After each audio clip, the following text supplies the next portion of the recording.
کلام میں سے جو میں آپ کے سامنے شیئر کرنے لگی ہوں وہ لوکا کی انجیل اس کے 9ویں باب میں سے ہے کہ جب خداوند یسوع مسیح نے اپنے 12 شاگردوں کو فیلڈ ورک کے لیے بھیجا تو کیا انسٹرکشنز ان کو دی اور کس طرح سے کس اختیار کے ساتھ ان کو خداوند یسوع مسیح نے بھیجا۔ سب سے پہلی بات جو خدا کا کلام ہمیں سکھاتا ہے کہ یسوع مسیح نے اپنے 12 شاگردوں کو جب فیلڈ ورک میں چھوڑا، جب ان کو نکلنے کو بھیجا تو کیا 2 چیزیں ان کی زندگی میں ایڈ کی۔ پہلی بات وہ کیا 2 چیزیں تھی جو کہ ان 12 شاگردوں کے لیے بھی ضروری تھی کہ وہ ان کے ساتھ ہوتی اور وہ کے شاگردوں کے لیے ضروری ہیں، لازمی ہیں کہ وہ ان کی زندگی میں موجود ہوں۔ پہلی بات اس نے ان 12 کو بلا کر انہیں سب بدروحوں پر اختیار بخشا اور بیماریوں کو دور کرنے کی قدرت دی۔ 2 اختیار خداوند یسوع مسیح نے اپنے شاگردوں کے ساتھ کیے اور وہ کیا تھے؟ پہلی بات سب بدروحوں پر اختیار بخشا، دوسری بات بیماریوں کو دور کرنے کی قدرت میں یہ 2 چیزیں لازمی جز ہیں۔ ہر ایک انسان کی جو اپنے آپ کو ایماندار کہتا ہے، ہر ایک شخص جو اپنے آپ کو شاگرد ہے کہ اس کے اندر یہ دونوں خدا کے اختیار کام کرتے ہوئے نظر آئے، اور 2 کام جو کرنے کے لیے ان کو بھیجے وہ کیا تھے؟ اور انہیں خدا کی بادشاہی کی منادی بیماروں کو اچھا کرنے کے لیے بھیجا۔ خداوند یسوع مسیح خود بھی خدا کی بادشاہی کی ہی منادی کرتا رہا، وہ جہاں کہیں بھی گیا خدا کی بادشاہی کی ایکسٹینشن کی بات کرتا رہا کہ خدا کی بادشاہی نزدیک ہے، خدا کی بادشاہی بچے کی مانند ہے، خدا کی بادشاہی کے قوانین یہ ہیں۔ میرے عزیزوں، اگر آپ اپنے آپ کو خدا کا شاگرد کہلواتے ہیں تو خدا کی بادشاہی کے بارے میں زیادہ سے زیادہ پریچ کیجئے۔ اور پھر ہم دیکھتے ہیں دوسری بات کس کام کے لیے ان کو بھیجا؟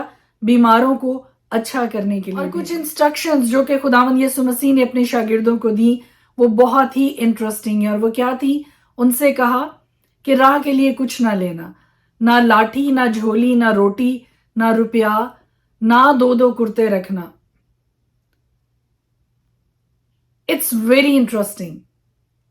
سفر کے لیے جب کوئی نکلتا ہے تو وہ اپنے لیے زیادہ راہ ساتھ لیتا ہے، لیکن خداوند یسوع مسیح نے ان سارے کاموں سے منع کیا، اور خداوند یسوع مسیح نے کلیئرلی کہا کہ اپنے ساتھ کچھ نہ لینا۔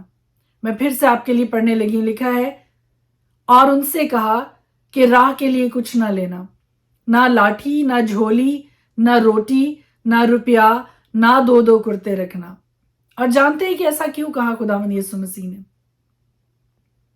تاکہ سارا کا سارا فوکس کام پہ ہو اور سارا کا سارا فوکس خدا کی ذات پہ ہو، ان کا بھروسہ، ان کا توکل خدا کی ذات پہ ہو۔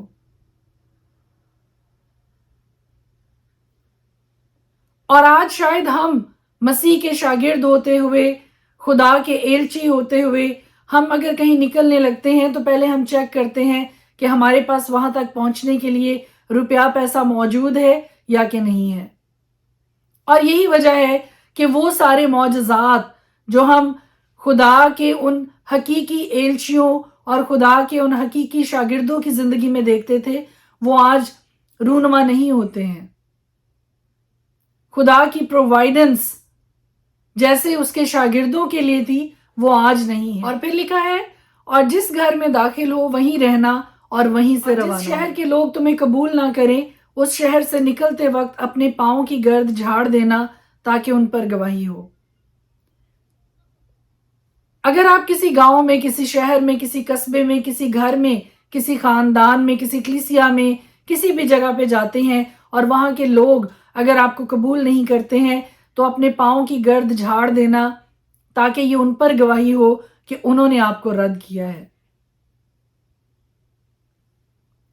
بس وہ روانہ ہو کر گاؤں گاؤں خوشخبری سناتے اور ہر جگہ شفا دیتے پھرے۔ اور ہم دیکھتے ہیں کہ خداوند یسوع مسیح کے شاگردوں نے ویسا ہی کیا جیسا کہ خداوند یسوع مسیح نے ان کو انسٹرکشنز دی کہ وہ جگہ جگہ خوشخبری سناتے رہے۔ کون سی خوشخبری؟ خدا کی بادشاہی کی خوشخبری، اور ہر جگہ شفا دیتے پھرے۔ May God bless you۔ اگر آپ اپنے آپ کو خدا کے ایلچی کہلواتے ہیں، اگر آپ یسوع مسیح کے شاگرد ہیں تو یہ ساری باتیں دیکھ لیجئے کہ کیا یہ ہمارے اندر موجود ہے، کیا ہمارا توکل پرووائڈنس کے لیے خدا پر ہے یا کہ کلیسیا کے لوگوں پر ہے۔ ہمارا توکل، ہمارا بھروسہ خدا کی ذات پر ہے، ہم اس کے ہاتھ کی طرف دیکھتے ہیں یا کہ لوگوں کے ہاتھ کی طرف ایسا نہیں ہے تو ری ڈائریکٹ کیجئے اپنے آپ کو، ری فوکس کیجئے اپنے آپ کو، اور دوبارہ سے پھر سے خدا کے پاک کلام کی تعلیم کے مطابق اپنی زندگیوں کو ڈھالنے کی ضرورت ہے ہمیں۔ May God bless you، خداوند آپ کے ساتھ ہو اور زندگی میں کبھی کسی چیز کی کمی نہ ہو، کیونکہ وہ ہمارا یہوہ یری ہے، مہیا کرنے والا ہے۔ آج ہم خدا کے پاک کلام میں سے دیکھیں گے لوکا کی انجیل، اس کا 9واں باب، اور خدا کے پاک کلام میں یہ لکھا ہے، پھر اس نے ان 12 کو بلا کر انہیں سب بدروحوں پر اختیار بخشا اور بیماریوں کو دور کرنے کی قدرت دی، اور انہیں خدا کی بادشاہی کی منادی کرنے اور بیماروں کو اچھا کرنے کے لیے کہا کہ راہ کے لیے کچھ نہ لینا، نہ لاٹھی، نہ جھولی، نہ روٹی، نہ روپیہ، نہ دو کرتے رکھنا، اور جس گھر میں داخل ہو وہیں رہنا اور وہیں سے روانہ ہونا، اور جس شہر کے لوگ تمہیں قبول نہ کریں اس شہر سے نکلتے وقت اپنے پاؤں کی گرد جھاڑ دینا تاکہ ان پر گواہی ہو۔ پس وہ روانہ ہو کر گاؤں گاؤں خوشخبری سناتے اور ہر جگہ شفا دیتے پھرے۔ اور چوتھائی ملک کا حاکم ہیرودیس سب احوال سن کر گھبرا گیا، اس لیے کہ بعض کہتے تھے کہ یوحنا مردوں میں سے جی اٹھا ہے، اور بعض یہ کہ ایلیا ظاہر ہوا ہے، اور بعض یہ کہ قدیم نبیوں میں سے کوئی جی اٹھا ہے۔ مگر ہیرودیس نے کہا کہ یوحنا کا تو میں نے سر کٹوا دیا، اب یہ کون ہے جس کی بابت ایسی باتیں سنتا ہوں؟ بس اسے دیکھنے کی کوشش میں رہا۔ پھر رسولوں نے جو کچھ کیا تھا لوٹ کر اس سے بیان کیا، اور وہ ان کو الگ لے کر بیت سیدا نام ایک شہر کو چلا گیا۔ یہ جان کر بھیڑ اس کے پیچھے گئی، اور وہ خوشی کے ساتھ ان سے ملا اور ان سے خدا کی بادشاہی کی باتیں کرنے لگا، اور جو شفا پانے کے محتاج تھے انہیں شفا بخشی۔ جب دن ڈھلنے لگا تو ان 12 نے آ کر اس سے کہا کہ بھیڑ کو رخصت کر کہ چاروں طرف کے گاؤں اور بستیوں میں جا ٹکیں اور کھانے کی تدبیر کریں، کیونکہ ہم یہاں ویران جگہ میں ہیں۔ اس نے ان سے کہا تم ہی انہیں کھانے کو دو۔ انہوں نے کہا ہمارے پاس صرف 5 روٹیاں اور 2 مچھلیاں ہیں، مگر ہاں ہم جا کر ان سب لوگوں کے لیے کھانا مول لے آئیں، کیونکہ وہ 5000 مرد کے قریب تھے۔ اس نے اپنے شاگردوں سے کہا کہ ان کو تخمیناً 50-50 کی قطاروں میں بٹھاؤ۔ انہوں نے اسی طرح کیا اور سب کو بٹھایا۔ پھر اس نے وہ 5 روٹیاں اور 2 مچھلیاں لیں اور آسمان کی طرف دیکھ کر ان پر برکت بخشی اور توڑ کر اپنے شاگردوں کو دیتا گیا کہ لوگوں کے آگے رکھیں۔ انہوں نے کھایا اور سب سیر ہو گئے، اور ان کے بچے ہوئے ٹکڑوں کی 12 ٹوکریاں اٹھائی گئیں۔ جب وہ تنہائی میں دعا کر رہا تھا اور شاگرد اس کے پاس تھے تو ایسا ہوا کہ اس نے ان سے پوچھا کہ لوگ مجھے کیا کہتے ہیں؟ انہوں نے جواب میں کہا یوحنا بپتسمہ دینے والا، اور بعض ایلیا کہتے ہیں، اور بعض یہ کہ قدیم نبیوں میں سے کوئی جی اٹھا ہے۔ اس نے ان سے کہا لیکن تم مجھے کیا کہتے ہو؟ پطرس نے جواب میں کہا کہ خدا کا مسیح۔ اس نے ان کو تاکید کر کے حکم دیا کہ یہ کسی سے نہ کہنا، اور کہا ضرور ہے کہ ابن آدم بہت دکھ اٹھائے اور بزرگ اور سردار کاہن اور فقی اسے رد کریں اور وہ قتل کیا جائے اور تیسرے دن جی اٹھے۔ اور اس نے سب سے کہا اگر کوئی میرے پیچھے آنا چاہے تو اپنی خودی سے انکار کرے اور ہر روز اپنی صلیب اٹھائے اور میرے پیچھے ہو لے، کیونکہ جو کوئی اپنی جان بچانا چاہے وہ اسے کھوئے گا، اور جو کوئی میری خاطر اپنی جان کھوئے وہی اسے بچائے گا۔ اور آدمی اگر ساری دنیا کو حاصل کرے اور اپنی جان کو کھو دے یا اس کا نقصان اٹھائے تو اسے کیا فائدہ ہوگا؟ کیونکہ جو کوئی مجھ سے اور میری باتوں سے شرمائے گا، ابن آدم بھی جب اپنے اور اپنے باپ کے اور پاک فرشتوں کے جلال میں آئے گا تو اس سے شرمائے گا۔ لیکن میں تم سے سچ کہتا ہوں کہ ان میں سے جو یہاں کھڑے ہیں بعض ایسے ہیں کہ جب تک خدا کی بادشاہی کو دیکھ نہ لیں موت کا مزہ ہرگز نہ چکھیں۔ ان باتوں کے کوئی 8 روز بعد ایسا ہوا کہ وہ پطرس اور یوحنا اور یعقوب کو ہمراہ لے کر پہاڑ پر دعا کرنے گیا۔ جب وہ دعا کر رہا تھا تو ایسا ہوا کہ اس کے چہرہ کی صورت بدل گئی اور اس کی پوشاک سفید براق ہو گئی، اور دیکھو 2 شخص یعنی موسیٰ اور ایلیا اس سے باتیں کر رہے تھے۔ یہ جلال میں دکھائی دیے اور اس کے انتقال کا ذکر کرتے تھے جو یروشلم میں واقع ہونے کو تھا، مگر پطرس اور اس کے ساتھی نیند میں پڑے تھے، اور جب اچھی طرح بیدار ہوئے تو اس کے جلال کو اور ان دو شخصوں کو دیکھا جو اس کے ساتھ کھڑے تھے۔ جب وہ اس سے جدا ہونے لگے تو ایسا ہوا کہ پطرس نے یسوع سے کہا، اے استاد، ہمارا یہاں رہنا اچھا ہے۔ 3 ڈیرے بنائیں، ایک تیرے لیے، ایک موسیٰ کے لیے، ایک ایلیا کے لیے۔ لیکن وہ جانتا نہ تھا کہ وہ کیا کہتا ہی تھا کہ بادل نے آ کر ان پر سایہ کر لیا، اور جب وہ بادل میں گھرنے لگے تو ڈر گئے، اور بادل میں سے ایک آواز آئی کہ یہ میرا برگزیدہ بیٹا ہے، اس کی سنو۔ یہ آواز آتے ہی یسوع اکیلا دکھائی دیا، اور وہ چپ رہے اور جو باتیں دیکھی کسی کو ان کی کچھ خبر نہ دی۔ دوسرے دن جب وہ پہاڑ سے اترے تھے تو ایسا ہوا کہ ایک بڑی بھیڑ اس سے آ گئی، اور دیکھو ایک آدمی نے بھیڑ میں سے چلا کر کہا، اے استاد، میں تیری منت کرتا ہوں کہ میرے بیٹے پر نظر کر، کیونکہ وہ میرا اکلوتا ہے، اور دیکھو ایک روح اسے پکڑ لیتی ہے اور وہ یکا یک چیخ اٹھتا ہے اور اس کو ایسا مروڑتی ہے کہ کف بھر لاتا ہے اور اس کو کچل کر مشکل سے چھوڑتی ہے۔ اور میں نے تیرے شاگردوں کی منت کی کہ اسے نکال دیں، لیکن وہ نہ نکال سکے۔ یسوع نے جواب میں کہا، اے بے اعتقاد اور کج رو قوم، میں کب تک تمہارے ساتھ رہوں گا اور تمہاری برداشت کروں گا؟ اپنے بیٹے کو یہاں لے آ۔ وہ آتا ہی تھا کہ بدروح نے اسے پٹک کر مروڑا، اور یسوع نے اس ناپاک روح کو جھڑکا اور لڑکے کو اچھا کر کے اس کے باپ کو دے دیا، اور سب لوگ خدا کی شان کو دیکھ کر حیران ہوئے۔ لیکن جس وقت سب لوگ ان سب کاموں پر جو وہ کرتا تھا تعجب کر رہے تھے، اس نے اپنے شاگردوں سے کہا، تمہارے کانوں میں یہ باتیں پڑی رہیں، کیونکہ ابن آدم آدمیوں کے ہاتھ میں حوالہ کیے جانے کو ہے۔ لیکن وہ اس بات کو سمجھتے نہ تھے، بلکہ یہ ان سے چھپائی گئی تاکہ اسے معلوم نہ کریں، اور اس بات کی بابت اس سے پوچھتے ہوئے ڈرتے تھے۔ پھر ان میں یہ بحث شروع ہوئی کہ ہم میں سے بڑا کون ہے؟ لیکن یسوع نے ان کے دلوں کا خیال معلوم کر کے ایک بچہ کو لیا اور اپنے پاس کھڑا کر کے ان سے کہا، جو کوئی اس بچہ کو میرے نام پر قبول کرتا ہے وہ مجھے قبول کرتا ہے، اور جو مجھے قبول کرتا ہے وہ میرے بھیجنے والے کو قبول کرتا ہے، کیونکہ جو تم میں سب سے چھوٹا ہے وہی بڑا ہے۔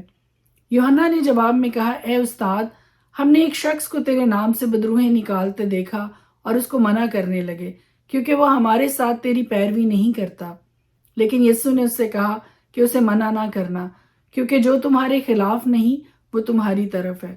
جب وہ دن نزدیک آئے کہ وہ اوپر اٹھایا جائے تو ایسا ہوا کہ اس نے یروشلم جانے کو کمر باندھی اور اپنے آگے قاصد بھیجے۔ وہ جا کر سامریوں کے ایک گاؤں میں داخل ہوئے تاکہ اس کے لیے تیاری کریں، لیکن انہوں نے اس کو ٹکنے نہ دیا، کیونکہ اس کا رخ یروشلم کی طرف تھا۔ یہ دیکھ کر اس کے شاگرد یعقوب اور یوحنا نے کہا، اے خداوند، کیا تو چاہتا ہے کہ ہم حکم دیں کہ آسمان سے آگ نازل ہو کر انہیں بھسم کر دے، جیسا ایلیا نے پھر کر انہیں جھڑکا اور کہا، تم نہیں جانتے کہ تم کیسی روح کے ہو، کیونکہ ابن آدم لوگوں کی جان برباد کرنے نہیں بلکہ بچانے آیا۔ پھر وہ کسی اور گاؤں میں چلے گئے۔ جب وہ راہ میں چلے جاتے تھے تو کسی نے اس سے کہا، جہاں کہیں تو جائے میں تیرے پیچھے چلوں گا۔ یسوع نے اس سے کہا کہ لومڑیوں کے بھٹ ہوتے ہیں اور ہوا کے پرندوں کے گھونسلے، مگر ابن آدم کے لیے سر دھرنے کی بھی جگہ نہیں۔ پھر اس نے دوسرے سے کہا، میرے پیچھے چل۔ اس نے کہا، اے خداوند، مجھے اجازت دے کہ پہلے جا کر اپنے باپ کو دفن کروں۔ اس نے اس سے کہا کہ مردوں کو اپنے مردے دفن کرنے دے، لیکن تو جا کر خدا کی بادشاہی کی خبر پھیلا۔ ایک اور نے بھی کہا، اے خداوند، میں تیرے پیچھے چلوں گا، لیکن پہلے مجھے اجازت دے کہ لوگوں سے رخصت ہو آؤں۔ یسوع نے اس سے کہا، جو کوئی اپنا ہاتھ ہل پر رکھ کر پیچھے دیکھتا ہے وہ خدا کی بادشاہی کے لائق نہیں۔ احبار کی کتاب اس کا 15 باب۔ اور خداوند نے موسیٰ اور ہارون سے کہا کہ بنی اسرائیل سے کہو کہ اگر کسی شخص کو جریان کا مرض ہو تو وہ جریان کے سبب سے ناپاک ہے، اور جریان کے سبب سے اس کی ناپاکی یوں ہوگی کہ خواہ دھات بہتی ہو یا دھات کا بہنا موقوف ہو گیا ہو، وہ ناپاک ہے۔ جس بستر پر جریان کا مریض سوئے وہ بستر ناپاک ہوگا، اور جس چیز پر وہ بیٹھے وہ چیز ناپاک ہوگی۔ اور جو کوئی اس کے بستر کو چھوئے وہ اپنے کپڑے دھوئے اور پانی سے غسل کرے اور شام تک ناپاک رہے۔ اور جو کوئی اس چیز پر بیٹھے جس پر جریان کا مریض بیٹھا ہو وہ اپنے کپڑے دھوئے اور پانی سے غسل کرے اور شام تک ناپاک رہے۔ اور جو کوئی جریان کے مریض کے جسم کو چھوئے وہ بھی اپنے کپڑے دھوئے اور پانی سے غسل کرے اور شام تک ناپاک رہے۔ اور اگر جریان کا مریض کسی شخص پر جو پاک ہے تھوک دے تو وہ شخص اپنے کپڑے دھوئے اور پانی سے غسل کرے اور شام تک ناپاک رہے۔ کسی شخص پر جو پاک ہے تھوک دے تو وہ شخص اپنے کپڑے دھوئے اور پانی سے غسل کرے اور شام تک ناپاک رہے۔ جس زین پر جریان کا مریض سوار ہو وہ زین ناپاک ہوگی، اور جو کوئی کسی چیز کو جو اس مریض کے نیچے رہی ہو چھوئے وہ شام تک ناپاک رہے، اور جو کوئی ان چیزوں کو اٹھائے وہ اپنے کپڑے دھوئے اور پانی سے غسل کرے اور شام تک ناپاک رہے۔ اور جس شخص کو جریان کا مریض بغیر ہاتھ دھوئے چھوئے وہ اپنے کپڑے دھوئے اور پانی سے غسل کرے اور شام تک ناپاک رہے۔ اور مٹی کے جس برتن کو جریان کا مریض چھوئے وہ توڑ ڈالا جائے، پر 24 برتن پانی سے دھویا جائے۔ اور جب جریان کے مریض کو شفا ہو جائے تو وہ اپنے پاک ٹھہرنے کے لیے 7 دن گنے۔ اس کے بعد وہ اپنے کپڑے دھوئے اور بہتے ہوئے پانی میں نہائے، تب وہ پاک ہوگا۔ اور 8ویں دن 2 قمریاں یا کبوتر کے 2 بچے لا کر وہ خداوند کے حضور خیمہ اجتماع کے دروازہ پر جائے اور ان کو کاہن کے حوالہ کرے۔ اور کاہن ایک کو خطا کی قربانی کے لیے اور دوسرے کو سوختنی قربانی کے لیے گزرانے، یوں کاہن اس کے لیے اس کے جریان کے سبب سے خداوند کے حضور کفارہ۔ اور اگر کسی مرد کی دھات بہتی ہو تو وہ پانی میں نہائے اور شام تک ناپاک رہے۔ اور جس کپڑے یا چمڑے پر نطفہ لگ جائے وہ کپڑا یا چمڑا پانی سے دھویا جائے اور شام تک ناپاک رہے۔ اور وہ عورت بھی جس کے ساتھ مرد صحبت کرے اور منزل ہو تو وہ دونوں پانی سے غسل کریں اور شام تک ناپاک رہیں۔ اور اگر کسی عورت کو ایسا جریان ہو کہ اسے حیض کا خون آئے تو وہ 7 دن تک ناپاک رہے گی، اور جو کوئی اسے چھوئے وہ شام تک ناپاک رہے گا۔ اور جس چیز پر وہ اپنی ناپاکی کی حالت میں سوئے وہ چیز ناپاک ہوگی، اور جس چیز پر بیٹھے وہ بھی ناپاک ہو جائے گی۔ اور جو کوئی اس کے بستر کو چھوئے وہ اپنے کپڑے دھوئے اور پانی سے غسل کرے اور شام تک جو کوئی اس چیز کو جس پر وہ بیٹھی ہو چھوئے وہ اپنے کپڑے دھوئے اور پانی سے نہائے اور شام تک ناپاک رہے۔ اور اگر اس کا خون اس کے بستر پر یا جس چیز پر وہ بیٹھی ہو اس پر لگا ہوا ہو اور اس وقت کوئی اس چیز کو چھوئے تو وہ شام تک ناپاک رہے۔ اور اگر مرد اس کے ساتھ صحبت کرے اور اس کے حیض کا خون اسے لگ جائے تو وہ 7 دن تک ناپاک رہے گا، اور ہر ایک بستر جس پر وہ مرد سوئے گا ناپاک ہوگا۔ اور اگر کسی عورت کو ایام حیض کو چھوڑ کر یوں بہت دنوں تک خون آئے یا حیض کی مدت گزر جانے پر بھی خون جاری رہے تو جب تک اس کو یہ میلا خون آتا رہے گا تب تک وہ ایسی ہی رہے گی جیسی حیض کے دنوں میں رہتی ہے، وہ ناپاک ہے۔ اور اس جریان خون کے کل ایام میں جس جس بستر پر وہ سوئے گی وہ حیض کے بستر کی طرح ناپاک ہوگا، اور جس جس چیز پر وہ بیٹھے گی وہ چیز حیض کی نجاست کی طرح ناپاک ہوگی۔ اور جو کوئی ان چیزوں کو چھوئے وہ ناپاک ہوگا، وہ اپنے کپڑے دھوئے اور پانی سے غسل کرے اور شام تک ناپاک رہے۔ اور جب وہ اپنے جریان سے شفا پا جائے تو 7 دن گنے، تب اس کے بعد وہ پاک ٹھہرے گی۔ اور 8ویں دن وہ 2 قمریاں یا کبوتر کے 2 بچے لے کر ان کو خیمہ اجتماع کے دروازہ پر کاہن کے پاس لائے۔ اور کاہن ایک کو خطا کی قربانی کے لیے اور دوسرے کو سوختنی قربانی کے لیے گزرانے، یوں کاہن اس کے ناپاک خون کے جریان کے لیے خداوند کے حضور اس کی طرف سے کفارہ دے۔ اس طریق سے تم بنی اسرائیل کو ان کی نجاست سے الگ رکھنا تاکہ وہ میرے مقدس کو جو ان کے درمیان ہے ناپاک کرنے کی وجہ سے اپنی نجاست میں ہلاک نہ ہو، اس کے لیے جسے جریان کا مرض ہو اور اس کے لیے جس کی دھات بہتی ہو اور وہ اس کے باعث ناپاک ہو جائے، اور اس کے لیے جو حیض سے ہو، اور اس مرد اور عورت کے لیے جن کو جریان کا مرض ہو، اور اس مرد کے لیے جو ناپاک عورت کے ساتھ صحبت کرے۔ شرع احبار کی کتاب اس کا 16 باب۔ اور ہارون کے 2 بیٹوں کی وفات کے بعد جب وہ خداوند کے نزدیک آئے اور مر گئے، خداوند موسیٰ سے ہم کلام ہوا، اور خداوند نے موسیٰ سے کہا اپنے بھائی ہارون سے کہہ کہ وہ ہر وقت پردہ کے اندر کے پاک ترین مقام میں سرپوش کے پاس جو صندوق کے اوپر ہے نہ آیا کرے تاکہ وہ مر نہ جائے، کیونکہ میں سرپوش پر ابر میں دکھائی دوں گا۔ اور ہارون پاک ترین مقام میں اس طرح آئے کہ خطا کی قربانی کے لیے ایک بچڑا اور سوختنی قربانی کے لیے ایک مینڈھا لائے، اور وہ کتان کا مقدس کرتا پہنے اور اس کے تن پر کتان کا پاجامہ ہو، اور کتان کے کمر بند سے اس کی کمر کسی ہوئی ہو، اور کتان ہی کا امامہ اس کے سر پر بندھا ہو۔ یہ مقدس لباس ہیں، اور وہ ان کو پانی سے نہا کر بنی اسرائیل کی جماعت سے خطا کی قربانی کے لیے 2 بکرے اور سوختنی قربانی کے لیے ایک مینڈھا لے، اور ہارون خطا کی قربانی کے بچڑے کو جو اس کی طرف سے ہے گزران کر اپنے اور اپنے گھر کے لیے کفارہ دے۔ پھر ان دونوں بکروں کو لے کر ان کو خیمہ اجتماع کے دروازہ پر خداوند کے حضور کھڑا کرے، اور ہارون ان دونوں بکروں پر چٹھیاں ڈالے، ایک چٹھی خداوند کے لیے اور دوسری عزازیل کے لیے ہو، اور جس بکرے پر خداوند کے نام کی چٹھی نکلے اسے ہارون لے کر خطا کی قربانی کے لیے چڑھائے، لیکن جس بکرے پر عزازیل کے نام کی چٹھی نکلے وہ خداوند کے حضور زندہ کھڑا کیا جائے تاکہ اس سے کفارہ دیا جائے، اور وہ عزازیل کے لیے بیابان میں چھوڑ دیا جائے۔ اور ہارون خطا کی قربانی کے بچڑے کو جو اس کی طرف سے ہے آگے لا کر اپنے اور اپنے گھر کے لیے کفارہ دے، اور اس بچڑے کو جو اس کی طرف سے خطا کی قربانی کے لیے ہے ذبح کرے، اور وہ ایک بخور دان کو لے جس میں خداوند کے مذبح پر آگ کے انگارے بھرے ہوں، اور اپنی مٹھیاں باریک خوشبودار بخور سے بھر لے اور اسے پردہ کے اندر لائے، اور اس بخور کو خداوند کے حضور آگ میں ڈالے تاکہ بخور کا دھواں سرپوش کو جو شہادت کے صندوق کے اوپر ہے چھپا لے کہ وہ ہلاک نہ ہو۔ پھر وہ اس بچڑے کا کچھ خون لے کر اسے اپنی انگلی سے مشرق کی طرف سرپوش کے اوپر چھڑکے، اور سرپوش کے آگے بھی کچھ خون اپنی انگلی سے 7 بار چھڑکے۔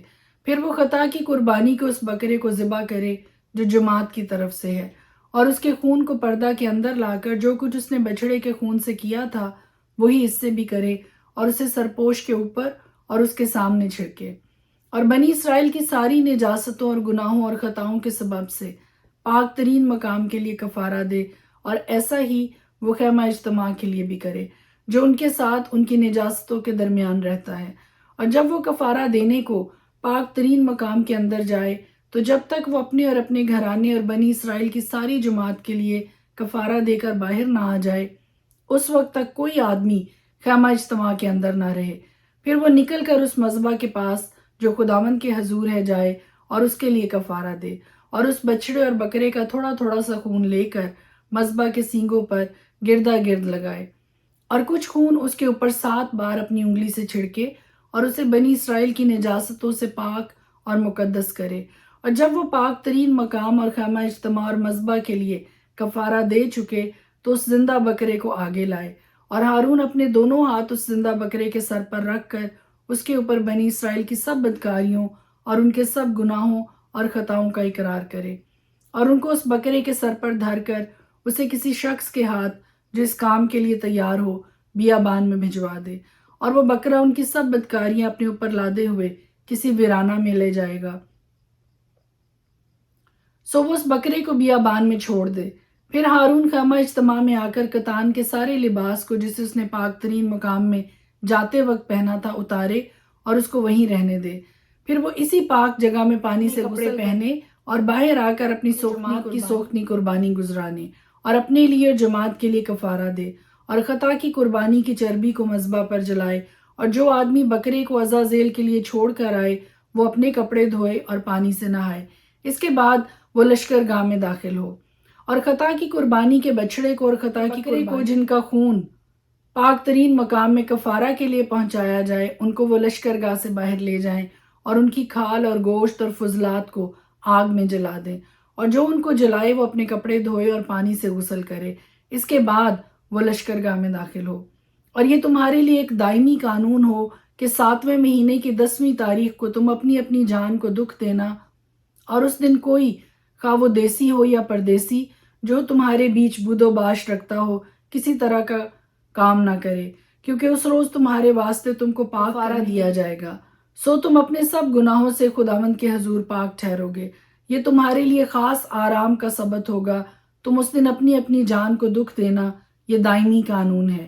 اور جو اپنے باپ کی جگہ کاہن ہونے کے لیے مسح اور مخصوص کیا جائے وہ کاہن کفارہ دیا کرے، یعنی کتان کے مقدس لباس کو پہن کر وہ مقدس کے لیے کفارہ دے، اور خیمہ اجتماع اور مذبح کے لیے کفارہ دے، اور کاہنوں اور جماعت کے سب لوگوں کے لیے کفارہ دے۔ سو یہ تمہارے لیے ایک دائمی قانون ہو کہ تم بنی اسرائیل کے واسطے سال میں 1 دفعہ ان کے سب گناہوں کا کفارہ دو۔ اور اس نے جیسا خداوند نے موسیٰ کو حکم دیا تھا ویسا ہی کیا۔ خدا کے پاک کلام کے پڑھے اور سنے جانے پر اس کی خاص برکت ٹھہرے۔ آمین۔